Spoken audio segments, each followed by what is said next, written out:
This is the story about why I left Twitter, and not even bullshit when I say that this decision might have saved my life. Let's talk about it. It's 14:30. So, tell the story. Let's take it back to 2009, I think. I created Twitter because it was just the thing to do at the time. Um, we didn't have internet at the house growing up, so I wasn't really on it like that. But people were telling me, like most things, it was a good opportunity to promote your music and shit. And being a shy and reserved kid and growing up, it was a nice way to kind of like talk to people without, that awkward face to face interaction. So it really didn't like become a thing for me until I got to college. That's where everybody at Central was, communicating. We figuring out where the party's at. Like we find out what time the next event is, what they're gonna have at the calf, all of that stuff. So Twitter was good at first. I mean, to be honest, I met my wife. Well, not met my wife, but I was able to ask her out on a date through Twitter. Because we would, at the time, we were just never in the same spaces. Like we would occasionally bump into each other, but for the most part, that's where I saw her mostly on my timeline on Twitter. So the story isn't like to paint Twitter as like the worst thing, but Twitter is the worst thing because as much good as it could be as a tool to communicate with people, raise awareness for social issues, with different hashtags and things like that, where we've seen like Black Lives Matter or, the Flint, Michigan water crisis. All of that stuff got attention because it was talked about on Twitter and wasn't talked about on CNN or MSNBC or Fox News or nothing like that. A lot of things start on Twitter. I hear about it on, hip hop publications and things like that after the fact, like the next day, the next morning. But my decision to leave Twitter because I felt like Twitter was making me depressed. Like, cause you can get on Twitter, you can say the first thing that comes to your mind. Kanye talks about being a free thinker. I think Twitter, the idea of Kanye's free thinking is the same as Twitter, which is people can just kind of say the first thing that comes to their mind without any real repercussion to it. It's already been like well documented that Twitter doesn't really enforce their community guidelines. That's why a lot of people are able to get away with a lot more shit on Twitter than they can on Instagram, Facebook, or whatever. So that leaves the space open for a lot of negative shit, like a lot of harassment, a lot of bullying. People have killed themselves because of just a barrage of negativity being sent their way. During 2020, it was especially hard for me because outside is closed. Can't go to the bar, can't, go to a local rap show. I can't do nothing that I would usually do if I wanted to kind of get out and clear my head, because the most you could probably do is drive around, because gas is like $1.99 for the first time in over a decade. But other than that, like, you're kind of just stuck in the house. You can't even go work out. That was my little stress reliever after a while, like just going to the Planet Fitness and hitting the weights and shit. So the only thing I could do, and mind you, I'm working at this job that is very slow, paperwork. Sometimes I would go to work and I have shit to do because what we would normally, because of what we did, it normally required people interacting with us. And since we couldn't really interact with people for a little bit, there was some times where I didn't have shit to do. Twitter was basically all I like. You jump on Twitter, shit is moving a mile a minute. You get on Instagram, you like a couple posts, but the conversation is on Twitter. But it's just nothing but sadness and negativity. You got conspiracy theorists over here saying that this is all a hoax, that they're gonna give us this vaccine and we're gonna turn into fucking fly people from the movie The Fly, with Jeff Goldblum. I don't know if anybody that is watching this video has seen that, but it's a good movie. Good movie. I like it. And we're gonna go blind. We're gonna lose limbs. It's a lot of shit people just saying. Then you got the people just constantly telling you about how fucked up it is. Whether it's you go to the grocery store, people are fighting. Then you got people losing family members left and right. Like I'm seeing way more RIPs just cross my timeline more than like any other time I've been on Twitter. And shit was starting to get to me after a while. Then the Black Lives Matter protest happened, and all I'm seeing is videos of people getting their ass beat in the street. People that don't want no problems, want no violence, other than, hey, can we stop this shit? And police said no. I'm gonna beat the fuck out of you because you showed up, or because I want to. It's really like I feel like I just kind of, people was really excited to go to work that day, in my opinion. If you worked at the police station. So it was a lot of shit just being thrown at you. And then, all of that. And it really got to me. I think I felt good until I logged in. Like I felt good. Like, I wasn't really afraid of the pandemic when it first happened, to be honest. I was afraid for other people, but I didn't really fear it for myself. Because I just said, cool, I'll just stay the fuck out the way. I just kind of figured I'm gonna stay out the fuck out the way. I live alone. So I don't have to worry about nobody coming in to my home and affecting me. I'll be all right, But it wasn't until I got online when I felt bad. Like I felt like bad for other people. Like the anxiety of the situation like really creeped in. Even watching the news didn't really give me as much anxiety as getting on my fucking Twitter timeline. But that's not why I got off Twitter. But it just that was when I really recognized it. I really recognized how it was detecting my, I realized how it was like dictating my emotions. Like it was to the point where like my entire mood and outlook on the world would change from even being on there for a couple minutes. Like I would be at the grocery store waiting in line to check out, and I get on there for like five minutes, and that was enough to like just destroy my entire mood. My entire mental state was just completely altered. Hey, you might see this and go, wow, you really let Twitter do that to you. And I strongly believe that if you are saying that, like if you feel like that for real, first of all, I don't give a fuck how you feel. I don't give a fuck what you think. This is my podcast. I can say whatever the fuck I want. But also, I'm pretty confident that you are being affected by that shit the same way and don't even know it. Don't even realize it. 'Cause for a long time, I didn't realize how it was controlling me. It was controlling my mood and my emotions and shit. I had no idea. For a long time. It wasn't until that moment or those moments during the pandemic when it really hit me.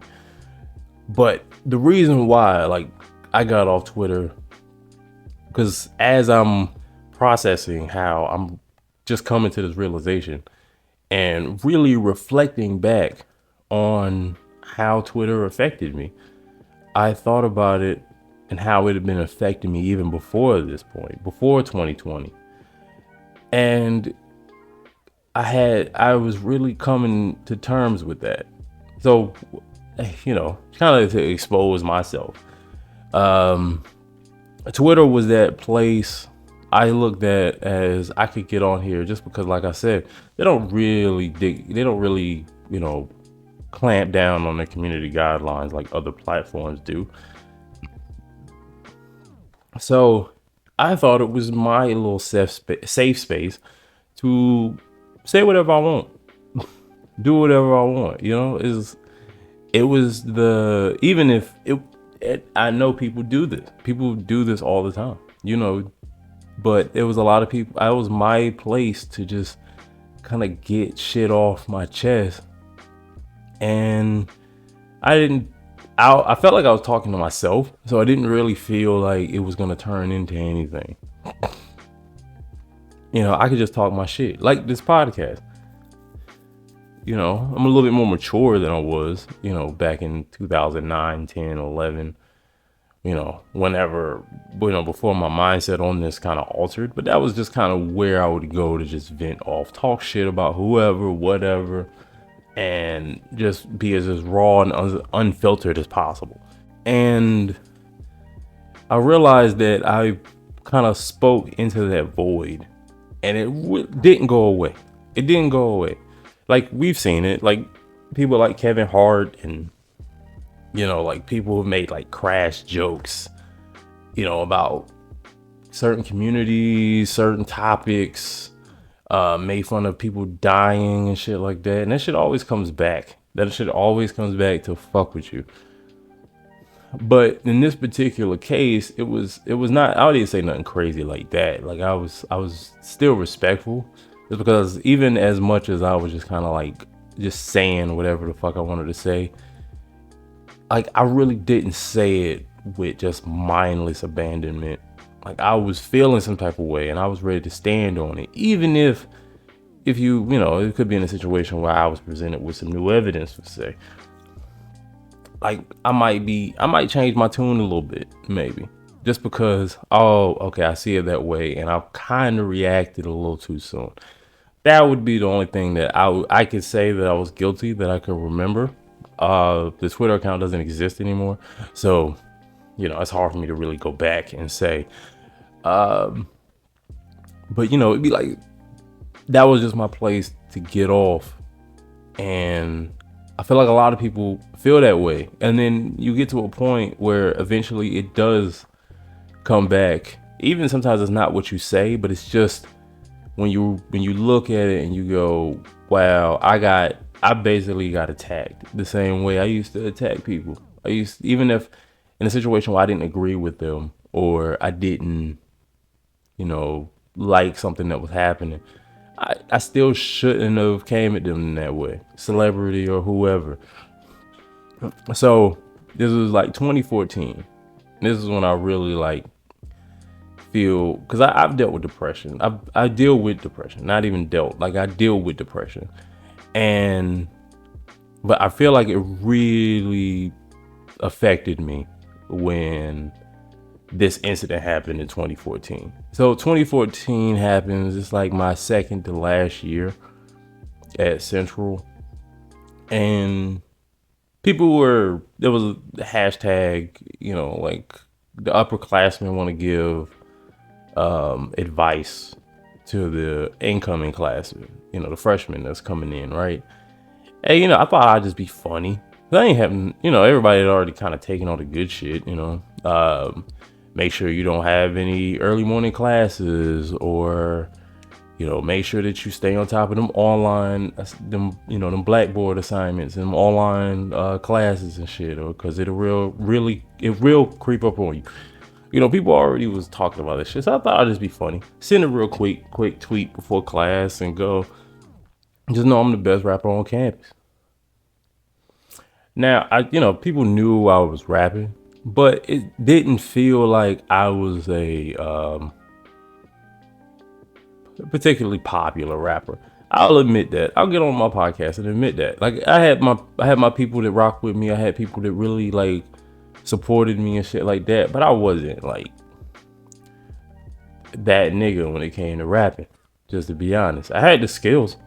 I deep down in my heart, I still feel like I was the best rapper that I had heard at the time at Central. But other people didn't see it that way. A lot of people didn't see it that way. And I had no idea. Like I said, I've been on Twitter thinking I'm talking to myself. I'm just sending out comments and shit out to the void, and like nobody's really paying that shit no attention. Well, that for some reason got everybody's attention. I was attacked all day. People was clowning me. They were like, it ranged from it being laughable to you're fucking stupid. Who the fuck is this dude? I've never heard of this dude. Like, it was like a barrage of it. And, a lot of it probably wasn't even really like that vicious in hindsight, but at the time it was so unexpected, and it was so much, and it was so like constant, that it just kind of felt like, damn. And that's the one thing people always do on Twitter when they getting attacked. It's my first time kind of being in this position.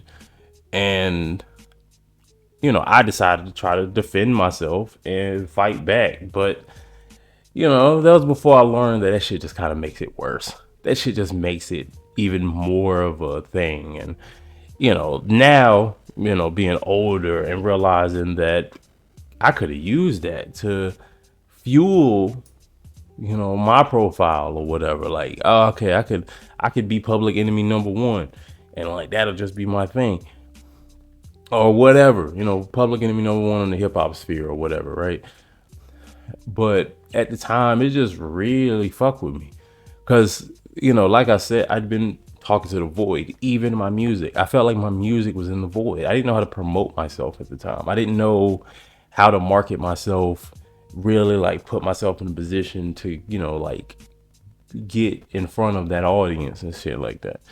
That's what I was saying. Like, I felt like, I had the people that knew I rapped, that rock with me, supported me, but there wasn't a lot of people that even was aware of who I was. Now people are aware of who I am, but as the butt of the joke. Niggas was treating me like I was JJ Icefish, or I was who's a fucking like Little B, like early Little B. Like, where niggas was just ready to clown you for being terrible. Like I felt like that, but I was like, I'm not that guy. But then you start to question yourself. I'm feeling paranoid. I'm feeling like, damn, somebody's gonna come out of nowhere and they're gonna come at me crazy about this, like to keep the joke going. But then you realize it doesn't exist outside of Twitter, because that was where everybody got their shit off. Everybody got their shit off when it came to me in that moment, and it really didn't mean anything, but it meant everything to me at that time. And it really made me depressed for a long time.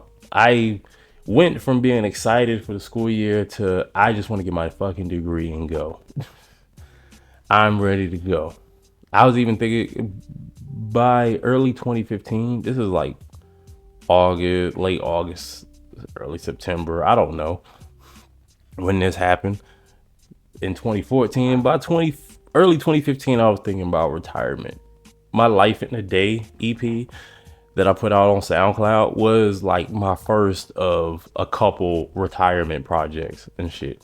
That's how much, even if I wasn't talking about it no more, even if I wasn't, like, I really, wasn't addressing it like consciously, subconsciously, it was still affecting me to the point where I was ready to just call it quits.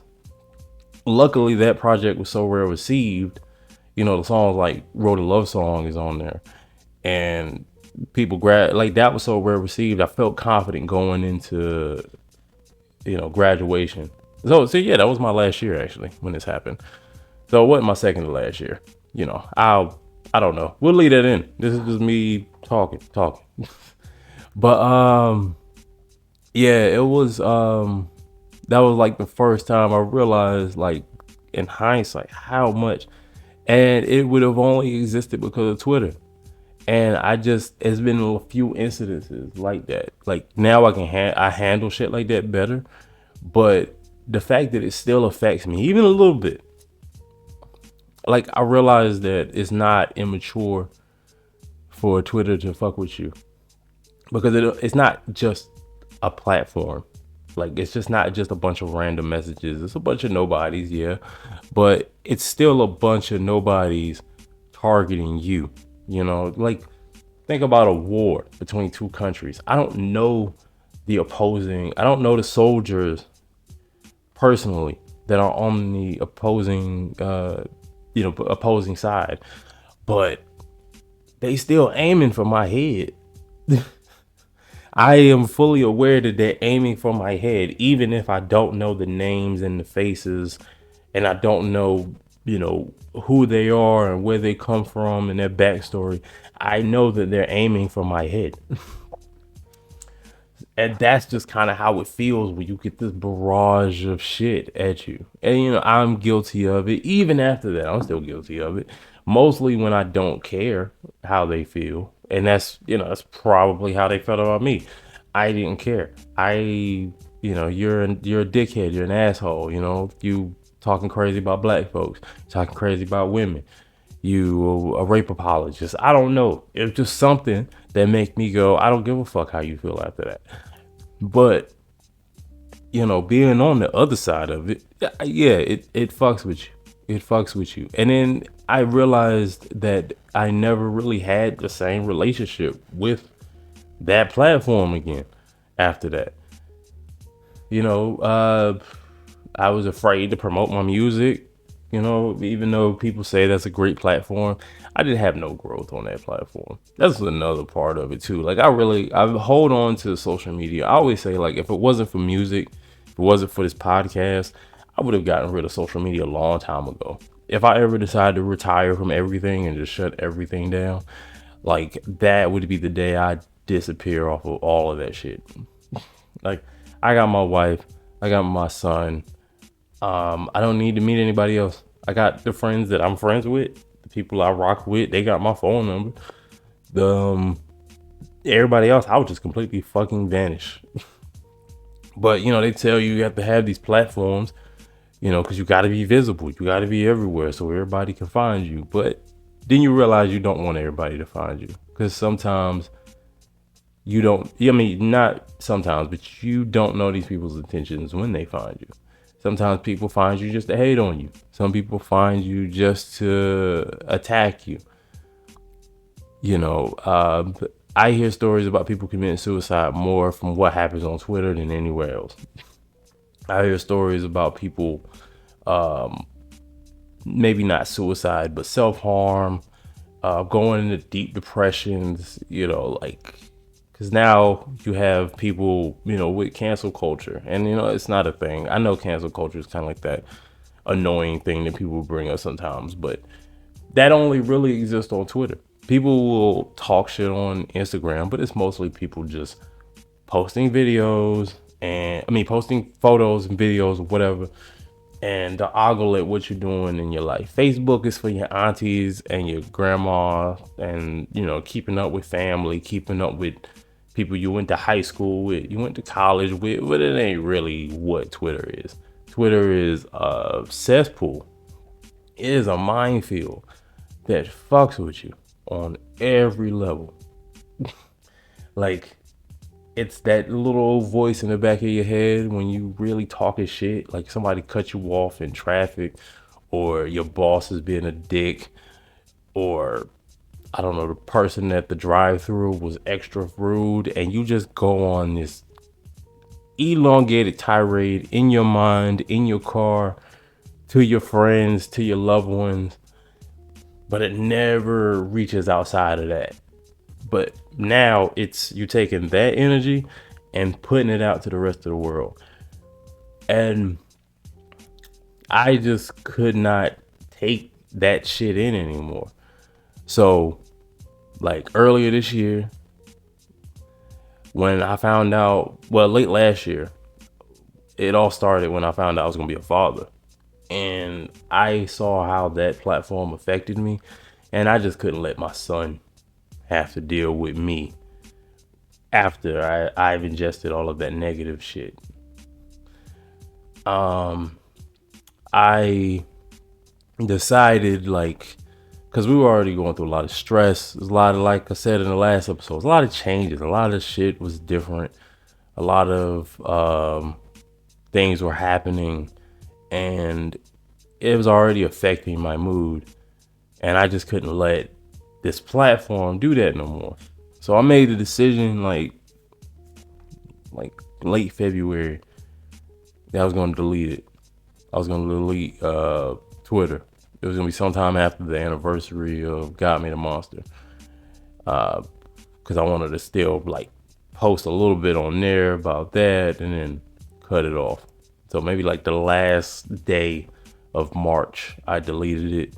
And then by the end of April, it was completely gone. Because, you know, it give you a month just in case you want to change your mind.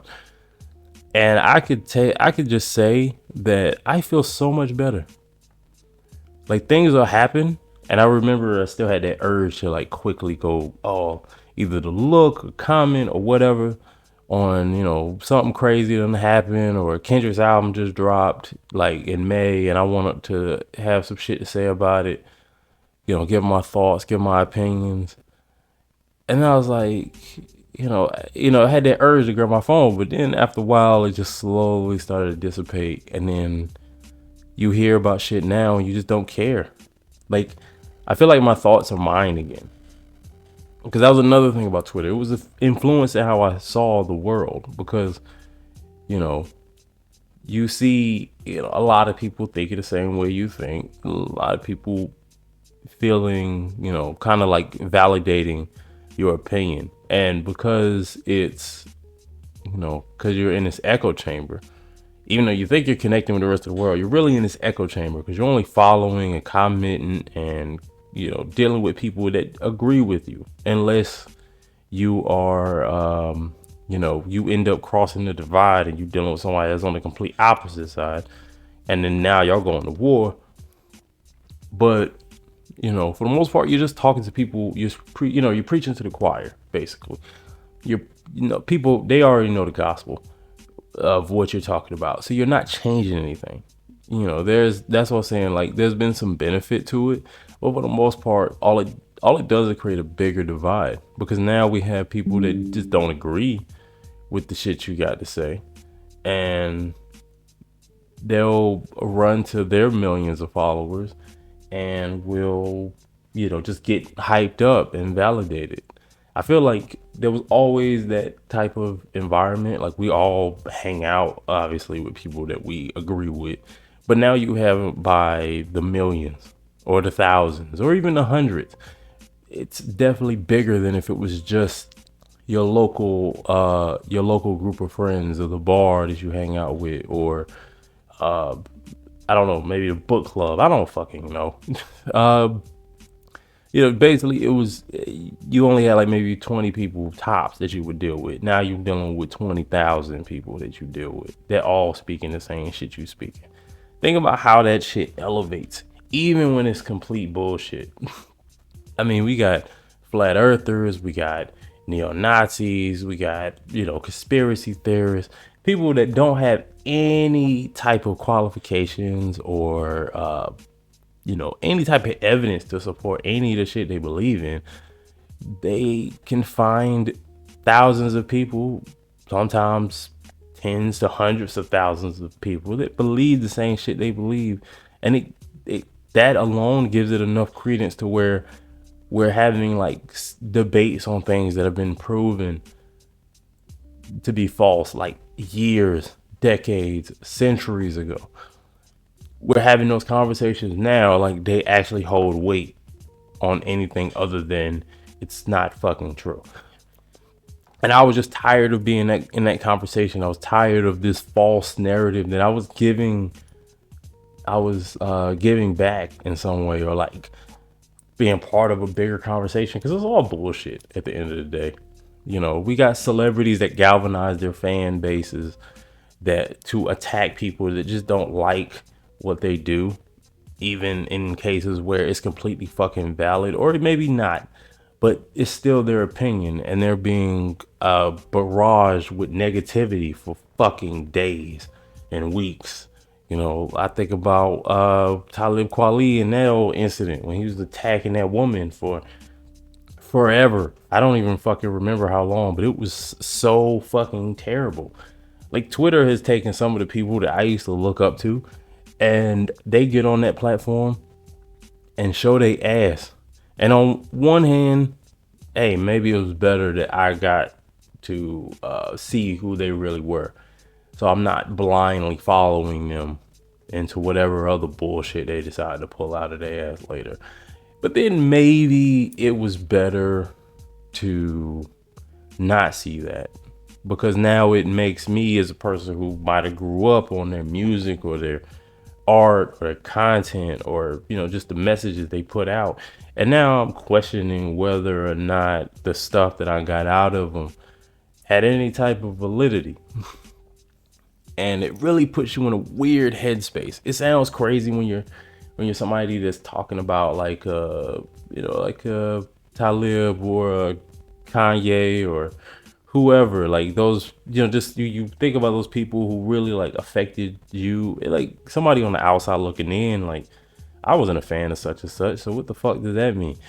But for me, that meant a lot. And to see them act this way and do the shit and say the shit they do, it really affected me to another degree. And at the end of the day, I just weighed the negatives and the positive of Twitter, and I didn't really find a lot of things keeping me there other than routine and this unrealistic and false belief that I needed to be a part of the conversation. So I deleted Twitter. I'm just telling my story just in case somebody else is thinking about it, feeling it. If you're an artist and people are telling you you got to keep all your platforms because people got to find you, fuck that. Find the ones where you connect with people in a positive way, both for your professional and personal health, and leave all that other shit alone. If you're somebody that just feels like, you're going to be left out, the fear of missing out, like if you feel mofo is what's keeping you from Twitter, like getting rid of Twitter, even though it's affecting you the same way it affected me, cut that shit out. It's not worth it. Because at the end of the day, there's so many other ways to get information and so many other ways to connect with people. There's other platforms that are smaller that people don't think about, like fan base or melanated people, or there's a whole lot of different like social media platforms where not that many people on it, not like Twitter and Facebook and Instagram. But I know when I get on those platforms and I post about my family, I post about my music or whatever, it just feels like I'm being heard. And the irony of a platform where it was touted as something to give people a voice, a lot of people don't feel heard. And the only time they feel heard is when they're being negative, and you're feeding that negative beast that is Twitter. But that's all I got. I've been rambling. I've been going off because I didn't really think about what I was going to talk about when I talked about this. And honestly, I'm sitting here thinking about it like, wow, I really like kind of remembered shit as I'm talking about it. And it just kind of validated my reason for getting rid of that shit even more. But until next time, it's your boy Vinnie-Dangerous. It's been the 1430 podcast. Until next time, much love.